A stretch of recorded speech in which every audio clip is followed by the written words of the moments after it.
interpel·lacions el més sintètiques possible i ordenem en 3 punts, no us anuncio els 3, sinó que comencem pel primer. El primer seria de caràcter epistemològic, si em permeteu, és a dir, de taxonomia. Es tracta d'anar aclarint conceptes. I d'anar aclarint conceptes, per tant, del que parlem no és de la concreció d'aquests conceptes en la realitat, sinó de què parlem quan parlem de públic, privat, i afegeixo comú, on estan i on haurien d'estar i si estan clares les fronteres entre el que és el servei públic i el que és el mercat i l'economia de la cultura, on estan les diferències entre la privatització i l'externalització, que sovint es confonen, a vegades interessadament, a vegades ideològicament, a vegades perquè coincideixen. Per tant, aquesta primera presa de posició per part d'un i altre, on jo us deixo llibertat, diguéssim, perquè feu una primera intervenció i perquè després dialogueu entre vosaltres i que només tallaré en el moment que cregui que he de tallar per garantir que arribem als altres 2 punts que tenim previstos. Per tant, comencem. Avui, respecte a ahir, amb aquella intenció meva de que intervingués també més el públic, ja deixarem espai perquè intervingui el públic, però jo crec que estem aquí per sentir-vos amb ells, bàsicament. Per tant, em deixareu que els hi deixi bàsicament espai amb ells, perquè 3 quarts d'hora és molt poc i em callo. I, si vols començar. Xavier, si quieres empezar. Moltes gràcies. Muchas gracias. A veure, A ver, primera qüestió que a mi la primera cuestión que a mí se me ocurre al hablar de este tema, y no sé si me voy un poco antes de lo que has dicho, sería la necessitat de repensar quin és l'espai públic cuál es el espacio público de la cultura en este caso actualmente. És evident que quan parlem de l'espai públic de la cultura en el nostre país no podem parlar en els términos en els que se hablava en els anys 80. que era un país que calia reconstruir culturalment o construir culturalment, había que construirlo culturalmente, porque en realidad no lo reconstruíamos de mucho, ¿no? Tret d'un període relativament fèrtil a la República, un periodo relativamente fértil en la República, que también en algunos aspectos lo hemos mitificado mucho. Dit això, esto, les transformacions tecnològiques, això que anomenem el trànsit digital, els efectes que tenen que veure amb el terreny de la producció i l'adquisició de continguts de la cultura, i també d'aquests col·laterals que avui en dia configuren aquest entorn que anomenem entreteniment, que llamamos entretenimiento, porque evidentemente afecta de manera directa, s'hauria de repensar fins a quin punt en aquests moments són matèria que ha de pensar l'administració pública des del punt de vista de la seva capacitat de produir contingut. Aquests canvis d'alguna forma ens obligarien a pensar quines són les fronteres entre l'espai públic a l'any 2016 respecte a quines eren fa uns anys i sobre les quals hem construït un model determinat d'administració pública. La segona qüestió que a mi em preocupa de les preguntes que tu feies era que a darrere d'aquestes petites detrás de estas pequeñas, de algún modo, d'aquests petits diàlegs que tu plantejaves, n'hi ha alguns que a mi em sembla que requereixen una certa pressió semàntica. Jo, per exemple, soc molt poc partidari per la privatització, perquè crec que la privatització implica semànticament la cessió d'un servei i alhora dels beneficis d'aquest servei a una empresa privada. L'externalització pressuposa, des d'un altre punt de vista, que jo mantinc el sentit ideològic del producte, que jo mantinc la idea, que jo faig un contracte de programa, i que, per tant, el que faig és cedir la gestió en termes d'eficiència.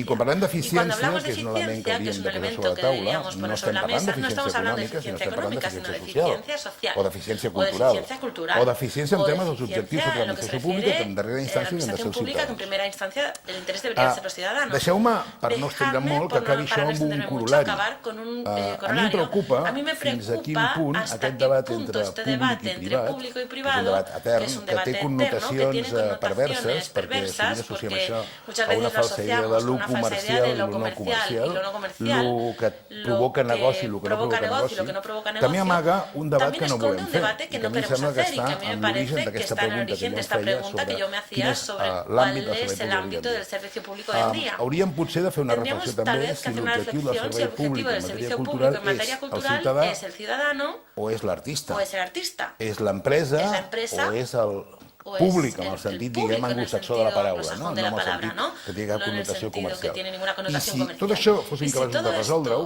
jo estic convençut que aquest diàleg entre el públic i el privat oferia, si més no, una dimensió diferent, molt més racional, que es permetria algo que a mi em sembla que en aquests moments hauríem de posar sobre la taula, que és una certa eficiència amb els objectius culturals que al final, ho sabeu perfectament, no es mesuren amb indicadors de curt plaç, sinó amb indicadors de mig plaç. I a mi el que em preocupa és llegir d'una manera intel·ligent quins són els índexs de lectura d'aquest país, quins són els índexs de consum, los índices de participación cultural, etcétera. Y estos tipos de elementos creo que requieren reflexiones que ahora estaba poniendo sobre la mesa. Fantástico. Muy bien. Sharon, creo que hay elementos, ¿sí? Muchos. Muchas gracias por la invitación y por darnos la oportunidad de dialogar, que creo que estamos en un momento de muchos cambios, de muchas cosas que se abren y muchas cosas que se pueden cerrar antes de tiempo, y siempre es bueno debatir y abrir este tipo de conversaciones. Cultura pública. Creo que en el fondo lo que estamos hablando, me da la impresión que es un debate clásico de políticas culturales, que es el acceso. ¿Cuál es la mejor forma de acceder o facilitar que la gente acceda a la cultura? Hay un debate ya muy clásico que no vamos a repetir, que es el Estado, y además es un derecho constitucional, así que allí no podemos cambiarlo ahora mismo porque la Constitución no se cambia tan fácil. Es que todo el mundo, la ciudadanía, tiene derecho al acceso a la cultura. Pero esto no lo cambiaríamos. Esto no lo cambiamos. Podemos cambiar alguna otra cosa, pero esta no. Entonces, tenemos un derecho garantizado y en ese sentido las instituciones abren, generan infraestructuras, equipamientos, etcétera, etcétera, para garantizar que todas y todas podemos acceder a nuestro acervo cultural común, generar imaginarios comunes, participar, dialogar, pensar en colectivo, y que además ha generado cosas tan bonitas como la red de bibliotecas que han presentado antes, que es maravillosa y que, sobre todo aquí en Cataluña, es increíble cómo está avanzando y la cantidad de cosas que está ofreciendo, ¿no? Entonces, en ese sentido, defiendo claramente que el Estado tiene que seguir garantizando el acceso a la cultura. En la década de los 80, con el auge del pensamiento neoliberal, se introduce una variante diferente. Y se empieza a comentar que seguramente el Estado, porque ideologiza o porque tiene límites o porque toda una serie de razones, no es capaz de ofrecer el acceso a la cultura a toda la ciudadanía, pero sí que hay un ente mucho más eficiente para acercar la cultura a la ciudadanía y darle acceso, que es el mercado. Y es en ese contexto, en el contexto de destrucción paulatina del estado de bienestar y la introducción de esta nueva lógica de pensamiento, donde se genera el discurso a las industrias culturales, a las industrias creativas y todos estos elementos que básicamente lo que dicen es: el mercado es mucho más democrático porque cualquier ciudadano o ciudadana, si quiere consumir cultura, decide de forma directa sin necesidad de un intermediario público para acceder a la cultura. ¿A qué nos ha llevado eso? Por un lado, hemos visto que eso ha contribuido a la destrucción de gran parte de infraestructuras del Estado, a la dejadez de muchas de ellas, a la minimización de presupuestos, recortes, etcétera, etcétera, que creo que es lamentable, y creo que en el Estado español ha sido una de las cosas que han pasado, a más de muchos otros recortes, que nos nieguen el acceso a la ciudadanía, a un derecho constitucional, a través de menguar el Estado, a través de recortar, a través de hacer una cosa que me parece que es increíble. Y es que hay muchos equipamientos culturales que sobreviven gracias a la gente que trabaja en ellos. Es decir, no porque haya un apoyo institucional, no porque haya un apoyo, sino porque realmente la gente que trabaja allí está poniendo horas, está poniendo dedicación, está poniendo cuidados para mantener lo que debería ser, lo que el Estado garantiza que debe estar. Entonces, en ese sentido, no es casualidad que a la que se ha introducido el debate de las industrias culturales y se ha promovido ese modelo desde la administración pública, se ha recortado el acceso público, ¿no? Entonces tenemos ahí una competición de formas de acceso. En el Estado español, además, si miramos un poco lo que ha sido las industrias culturales, pues nos vemos cuenta que ha sido un poco chapucero, que hay un gran nivel de precariedad, es decir, el trabajo en cultura está precarizado, es descontinuo, hay altas y bajas, y no creo que tengamos una cosa llamada industrias culturales, sino que lo que tenemos es muchos autónomos y muchas autónomas con periodos de facturación que alternan, suben y bajan, y una desprotección estatal de los trabajadores y las trabajadoras de la cultura. Todo eso es lo que llamaríamos las industrias culturales. Por último, ¿qué nos encontramos ahora? Un panorama cambiante. Ciudadanos y ciudadanas que están cansadas y cansados de que la situación de la cultura esté como está y dicen, bueno, al final y al cabo la cultura es un común. La cultura es donde pensamos de forma colectiva, son las expresiones de nuestros deseos, son las expresiones de nuestras palabras, son lugares donde tenemos que comunicarnos, Y hay cada vez más espacios autogestionados, espacios de creación colectiva, espacios donde la ciudadanía cree y además está demostrando que puede gestionar de forma colaborativa la cultura y que puede participar de las instituciones públicas, porque realmente hay muchos espacios de las instituciones públicas donde la participación se está abriendo y la ciudadanía es capaz de proveer y de acceder a la cultura de la misma forma, y está diciendo hay que abrir este gradiente del común, porque el común al final es un gradiente, de lo más cerrado a lo más abierto, donde queremos transparencia, donde queremos garantías y donde queremos discutir, comentar y participar de la producción y el acceso a la cultura que, al fin y al cabo, crea la ciudadanía. Y creo que eso es lo que está cambiando el panorama político. Bueno, comparto una parte del diagnóstico, pero en absoluto el exceso de ideologización con la cual analizas todo eso. A ver, esto es como leer la historia de Europa de los últimos 50 años con Josep Fontana o con Tony Judt. Bueno, si leéis posguerra es una visión de lo mismo y si leéis Por el bien del imperio es otra. En el fondo es el mismo panorama, pero son dos lecturas ideológicas distintas.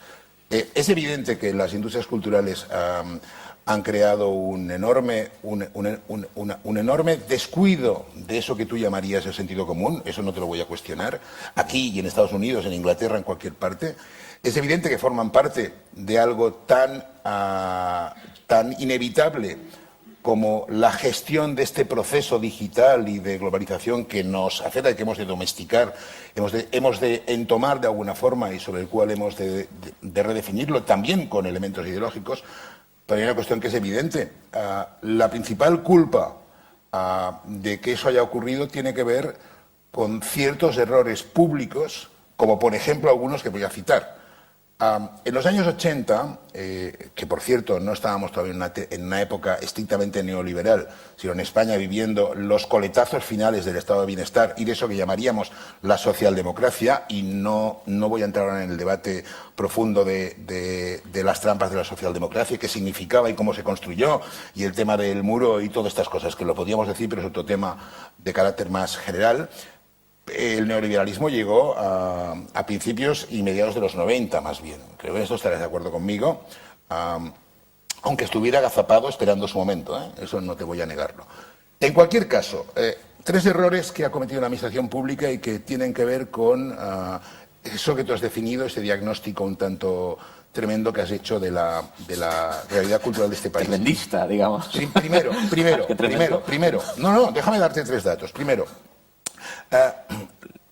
ese conflicto de servicio público, común, accesibilidad, cultura asociada a progreso, democracia, participación, libertad, etcétera, etcétera, tiene que ver con una combinación equilibrada de tres elementos. Y los tres elementos tienen que tener legitimidad, tienen que tener apoyo público, y tienen que estar perfectamente empoderados. Uno es entender la cultura como un elemento de progreso individual y colectivo, es decir, el placer de la cultura. Eso que en los años 80, los que pensábamos equivocadamente que estábamos haciendo la revolución, intentamos montar cuando desarrollamos los centros culturales de aquel momento, los centros cívicos, las aulas de cultura y todo eso. Eso que llamaríamos el placer de la cultura que no tiene precio, ni tiene coste, ni tiene sentido, pero lo hacemos, estamos, participamos, nos formamos, vamos a aprender guitarra, no sé qué, no sé cuántos, eso es esencial. Y eso la administración pública lo ha pasado a un tercer plano. Es más, los centros cívicos se han convertido en centros de jubilados y no sé qué, no sé cuántos. Segundo elemento, cómo eso se convierte en un motor de transformación comunitaria. Es decir, cómo yo estos talleres, este aprendizaje, lo convierto en un elemento que transforma las fiestas, etcétera, etcétera. Te recuerdo, por ejemplo, que las fiestas mayores de casi todo este país, la administración cuando las ha cogido, las ha convertido en un imaginario de lo que quiere, pero nunca en la constatación de una realidad. Y la fiesta es constatación de realidad, no imaginario de futuro únicamente. Y así vamos, es decir, si analizamos las fiestas de verdad y las fiestas de mentira, veremos que esta diferencia es absolutamente enorme. Y el tercer elemento es aquellas partes de la cultura que tienen sentido en términos de mercado, es decir, que se rigen por una realidad económica. Bueno, yo hago un concierto, yo hago teatro, quiero vivir de eso.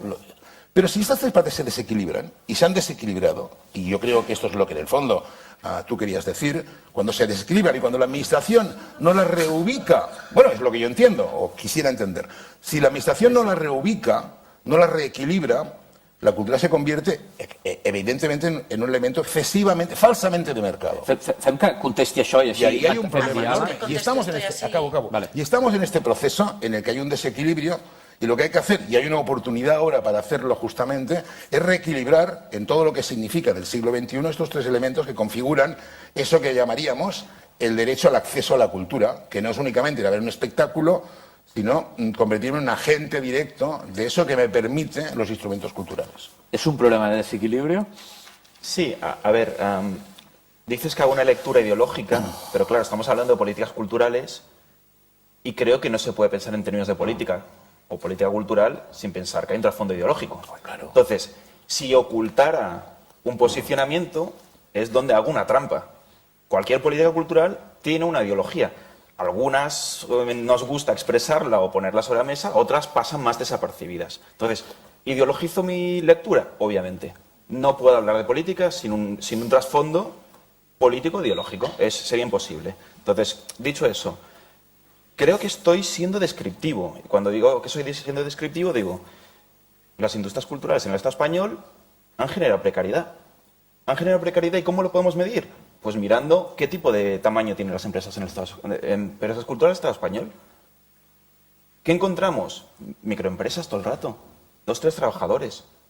2, 3 trabajadores, altas y bajas de autónomos. Entonces, no creo que es una lectura ideológica ver cómo ha sido el desarrollo de ese panorama, donde creo que estamos más cercanos al chiringuito que a la industria.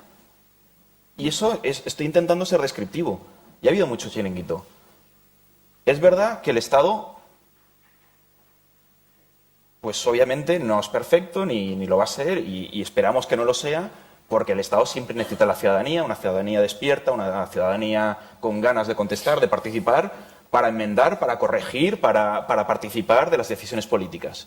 Está claro que no estoy diciendo que aquí la administración pública la ha hecho todo bien.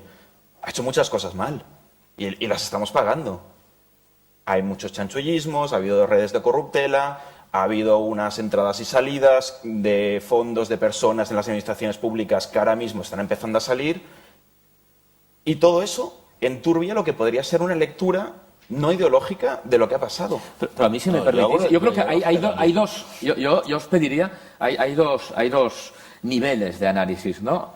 Hay un nivel de análisis que tiene que ver con la naturaleza de las cosas, ¿no? Con los valores de lo público, de lo privado, de lo común, y esto es y otro es la naturaleza de las cosas desde el punto de vista de qué ha pasado concretamente. Seguramente si hablamos de cosas que han pasado malas, os pondréis de acuerdo. Yo creo, en algunas de ellas, como mínimo, seguro que, ¿no? en que ha habido un exceso de piedra, pero...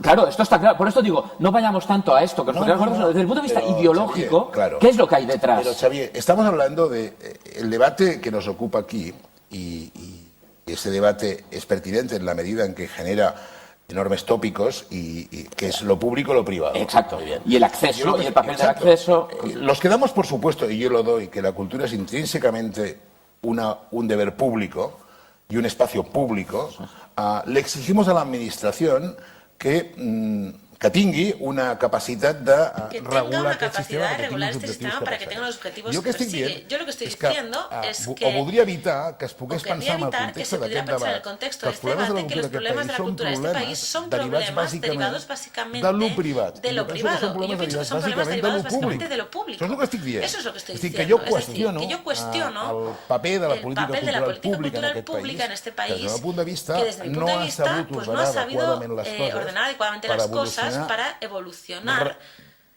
en una dirección más o menos normal. Déjame decir una última cosa.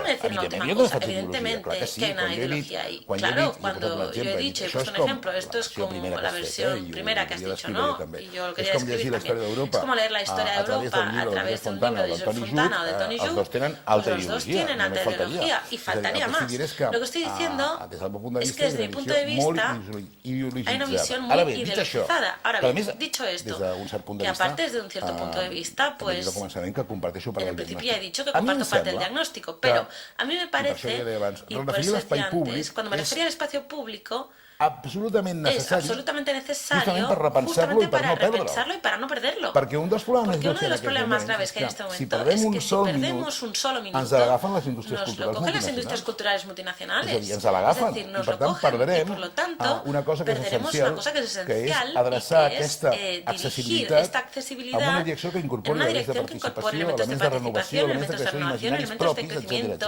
I acabarem formant part dels imaginaris d'altres. Aquest és el problema que jo poso sobre la taula. Ese es el problema que planteo. Quan jo plantejo Por lo tanto, repensar l'espai públic, repensar el és espacio justament público, es per justo aconseguir ser para més conseguir eficients amb ser un más objectiu que és eficientes con un essencialment objetivo que es esencialmente común. En I per este tant, sentido solo. el Cheiron Y por lo s'equivoca tanto, d'adversari. Cheiron se equivoca adversario. Podríem arribar a dir... No ho sé, jo penso... No respecte a tu, sinó respecte al diagnòstic, no? A no ser que, perquè jo penso, i acabo amb Bueno, això, ja acabo. perquè jo penso, no, acabo el cicle, jo penso que aquest segons la seva tesi, afecta Digo que també esa es su i tesis, molt Sí, yo digo que esto a l'acció privada. afecta a la acción privada. I quan dic privada no Y vull cuando dir digo empresarial. privado quiere decir Quan dic empresarial. privada vull dir Cuando digo privada, que no pertany quiere decir a que gent no que cobra un pertenece sou a gente de l'administració que recibe pública. un sueldo de la Per tant, administración pública. associacions, Por lo tanto, a tot tipus de asociaciones, todo tipo de fundacions, fundaciones, empresas, Aquesta feina de obviamente. Este reconducció del trabajo de públic no reconducir afecta lo només público a no l'administració afecta solo a la pública, administración afecta el pública, conjunt de la afecta también societat al a través conjunto de de la les seves sociedad, a través de sus configuracions configuraciones organitzativas organizativas, y una de ellas muy importantes son las que configuran esto que llamaríamos el sector privado. Sense tòpics, el Sin sector privat no tópicos, és el sector privado no es el sector empresarial, es solo una parte del sector privado. Otra parte muy importante es las asociaciones, i altres tipus de fundaciones y otros col·lectius que tipos de ojalà colectivos tinguessin que aquest país ojalá correctament en este regulats país amb una estuvieran llei correctamente reguladas con una ley de economía social, pero como no la tenemos, pues bueno.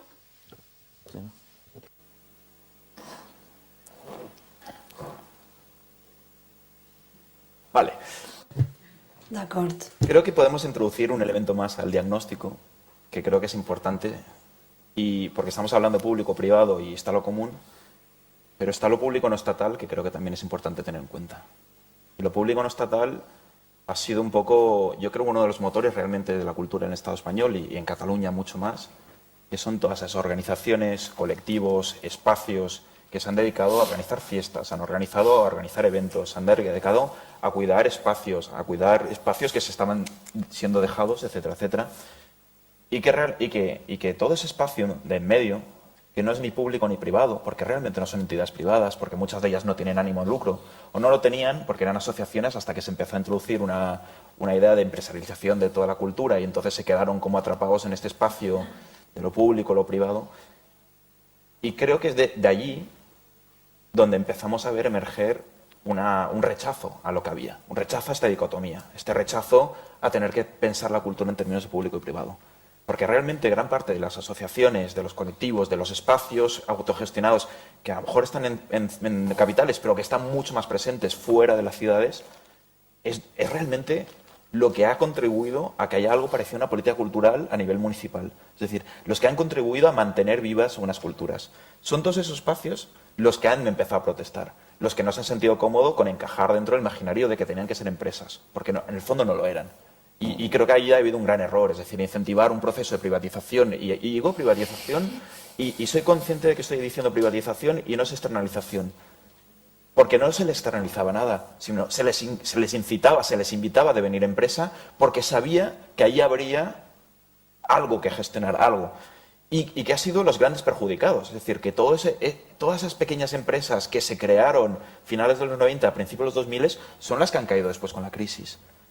Y es desde allí donde se ha empezado a exigir, por un lado, que las administraciones públicas sean transparentes, dejen de ser opacas, sean participadas, porque se han tomado muchas decisiones en nombre de la ciudadanía sin contar con la ciudadanía. Y es desde ahí también donde se tiene una percepción muy clara de que la cultura es común, de que la cultura es el lugar donde la gente se encuentra, que la cultura es el lugar donde podemos pensar y generar esos imaginarios.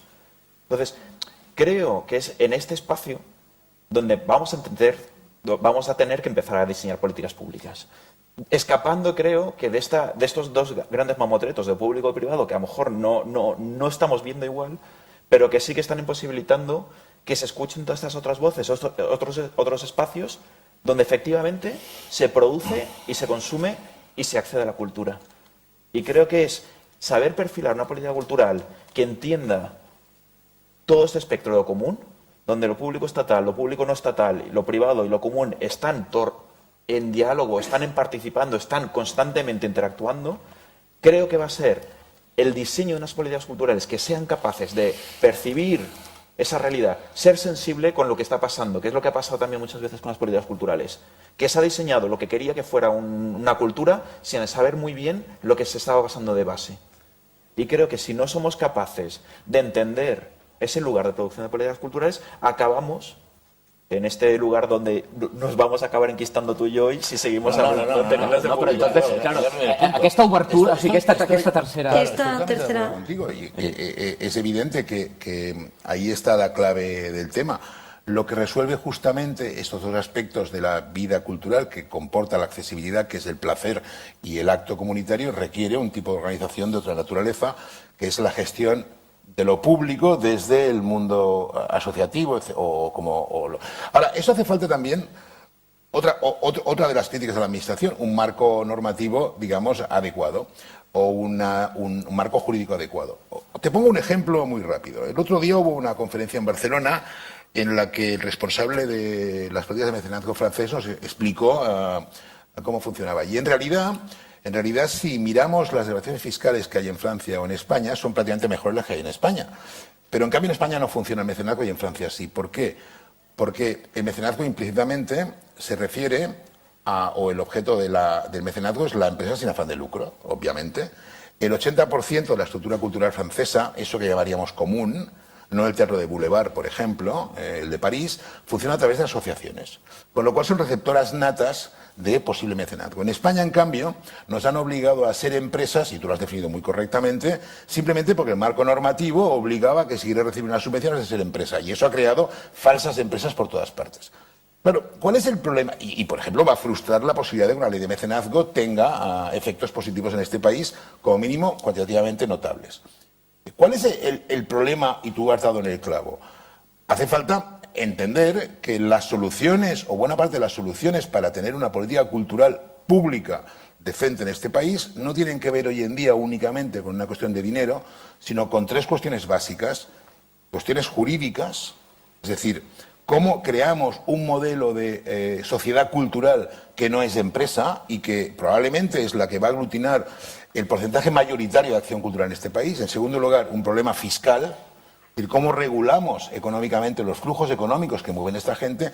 Y en tercer lugar, algo que es tan importante como eso, cómo la legitimamos socialmente y políticamente. Porque la legitimidad es básica.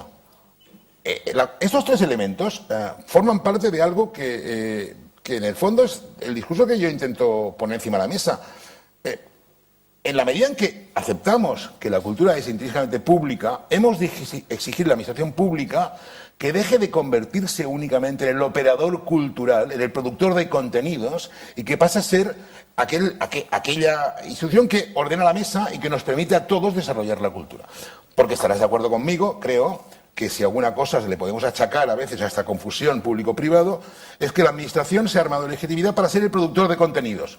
Y eso no creo que tenga ningún tipo de sentido. No tiene ningún sentido que la administración en estos momentos en Cataluña produzca un porcentaje tan grande de contenidos bajo un mantra que es como soy público yo estoy legitimado. Como tú eres privado no estás legitimado. Oiga, ¿de qué hablamos? ¿De poner la mesa para que todos accedamos a la cultura o de producir los contenidos culturales? Ahora me posaré una mica naïf. Ahora me voy a poner un poco naïf.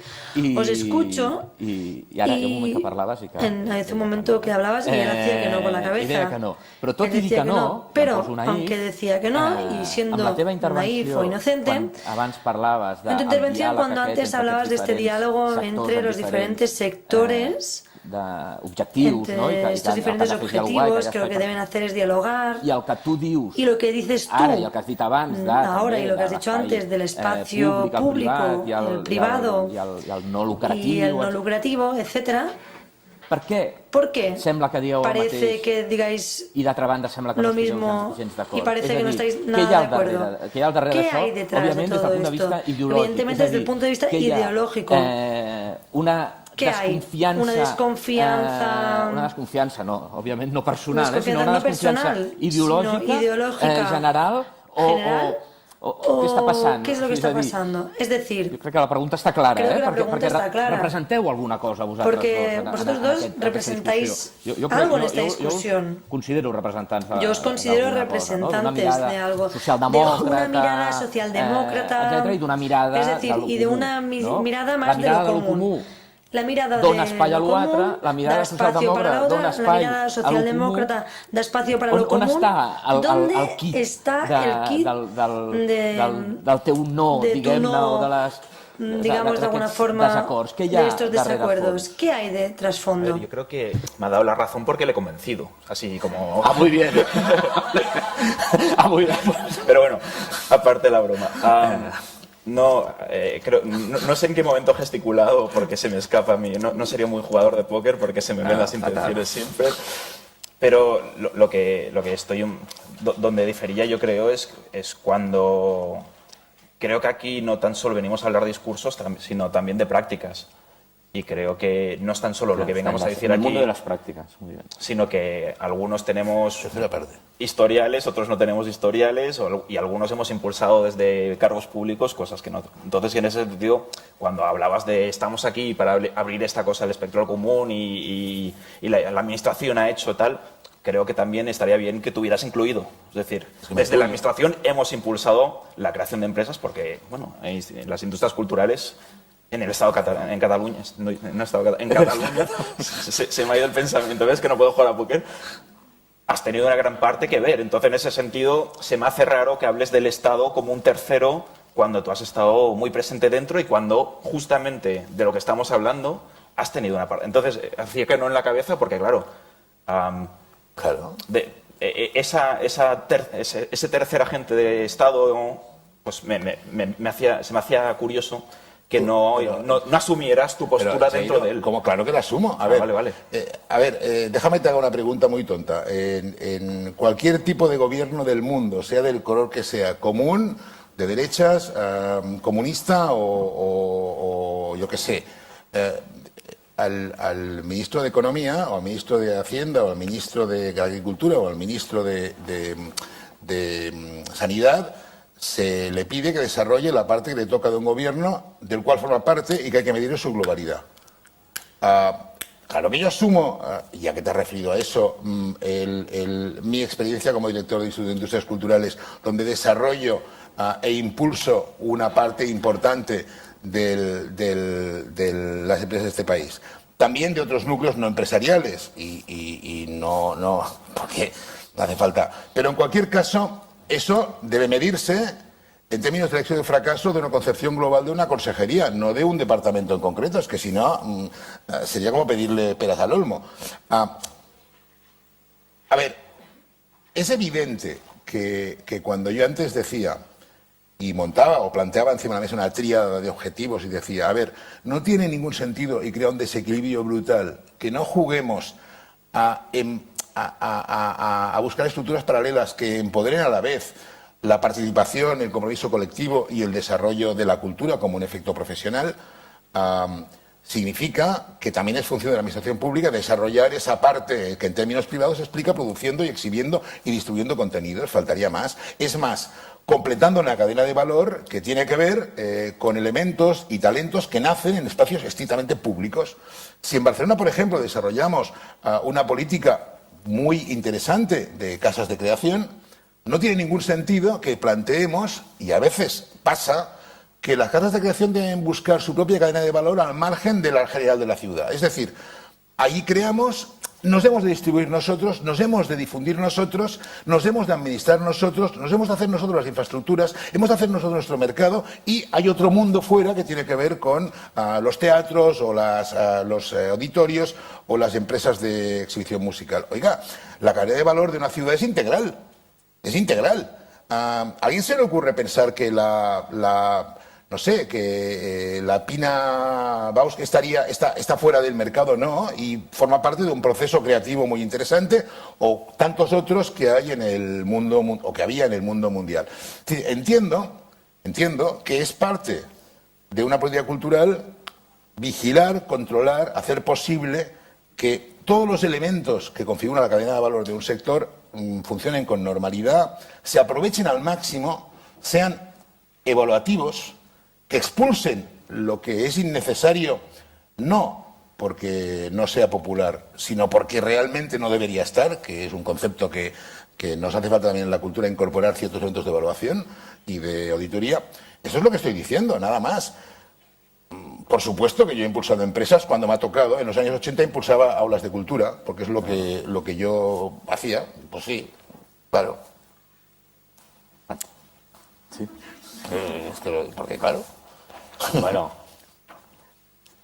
un luxe de debat, jo crec, bueno, jo... És un lujo de debate, Queden 5 minuts. Quedan 5 minutos, por lo tanto... Poc temps. Ya sé que es poco tiempo. ¿Puedo una cosa? No. Participación. Pero por si alguien pregunta, se había sacado un concepto antes que entiendo que, y él también lo ha insinuado, que es el de buenas o malas prácticas. Es evidente que las malas prácticas hay que regularlas y deben estar sujetas a códigos no únicamente deontológicos, sino también a protocolos claros de funcionamiento. Pero a veces, y perdonad que diga una cosa con una voluntad un tanto malévola y con voluntad provocativa, cuando uno va por ahí y ve que la palabra transparencia se asocia a cultura permanentemente y nunca se asocia a urbanismo, es decir, te vas a cualquier gobierno, déjame terminar, te vas a cualquier gobierno de Mallorca, por ejemplo, y dices, no, área de cultura y transparencia. Y yo pregunto, ¿y por qué no hacen urbanismo y transparencia? Que es donde están los problemas. A veces, cultura más transparencia puede ser igual a burocracia. Y tengo la impresión de que uno de los problemas que ahora tenemos en la vida cultural, y me gustaría pensar que eso tiene que ver con un accidente de la historia, no es únicamente un exceso de burocratización, sino también la creación de una nueva casta de métiers de la cultura que a veces me preocupa desde el punto de vista de un exceso de neofuncionalización. Que hayas sacado tú la palabra casta no deja de ser significativo, pero yo no relaciono cultura con transparencia. Es decir, creo que la transparencia es un ejercicio democrático, claro, y lo aplico a la democracia en general y a las instituciones públicas. Eso es lo que estoy pidiendo. Bueno, pero que no decía la cultura debe ser transparente y el resto de la administración pública no, para nada. Estaba diciendo que claramente la ciudadanía está exigiendo transparencia a todos lados y la cultura, obviamente, un poco más tarde, está llegando a ese debate. Solo decía eso.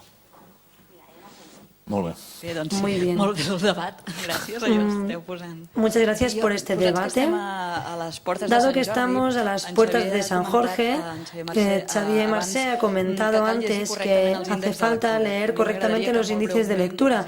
Me gustaría leerlos muy brevemente con voluntad crítica. Si puedes explicar estas dos líneas de lo primero que te viene a la cabeza cuando piensas en leer correctamente los índices de lectura, los hábitos de lectura. Bueno, ahora no da tiempo, pero por ejemplo, voy a hacer 3 o 4 chistes fáciles. Si fuera por la lectura de los índices de asistencia a las bibliotecas de este país, creo que hay un fenómeno que deberíamos incluir en los libros de la historia, que es el altruismo bibliotecario en Barcelona, porque o vienen personas de todas partes o no se entiende cómo tenemos tantos millones de visitantes. El margen cualitativo-cuantitativo es imprescindible en cultura, porque tiene un elemento discrecional. Estamos todos de acuerdo en que la creación es discrecional. No se puede decir, vas a crear de esta forma. No. Ni un espectáculo. Ni se puede decir que un espectáculo, un acto cultural, de tal forma que el conflicto que existe entre el ejemplo a escoger los sectores de grandes equipamientos públicos, existe un conflicto entre gestión del encargo o autoría. Bueno, yo soy de los que piensan que la gestión del encargo en términos públicos y comunes debe estar por encima de la autoría. Es decir, que la autoría otorga cierta mirada personal interesante a un encargo. Cuando un equivalente público se gestiona estrictamente desde la autoría, yo me mosqueo. Dicho esto, este equilibrio entre lo cualitativo y lo cuantitativo es muy importante y tengo la impresión de que estamos cayendo muy fácilmente en una lectura estrictamente cuantitativa de los índices. Por ejemplo, ayer aparecieron en el periódico los índices de lectura catalán-castellano en libros. Hace falta leer entre líneas para saber si el libro de texto está o no está. Hace falta leer entre líneas si parte de este 61% de estas personas que leen en catalán están escolarizadas en catalán. Y también hay que leer de forma muy detallada y cruzarlo con los datos de venta de libros. Si no, lo que hacemos es construir, y aquí le doy totalmente la razón, construir en función a intereses comerciales en base a una relación estadística. Y esto nos debería preocupar relativamente poco y más la calidad de esta información. En ese sentido lo digo yo. ¿Alguna otra pregunta? Fem aquestes dos, perquè si no... estas dos preguntas y si no nos van a reñir. No se oye el micrófono.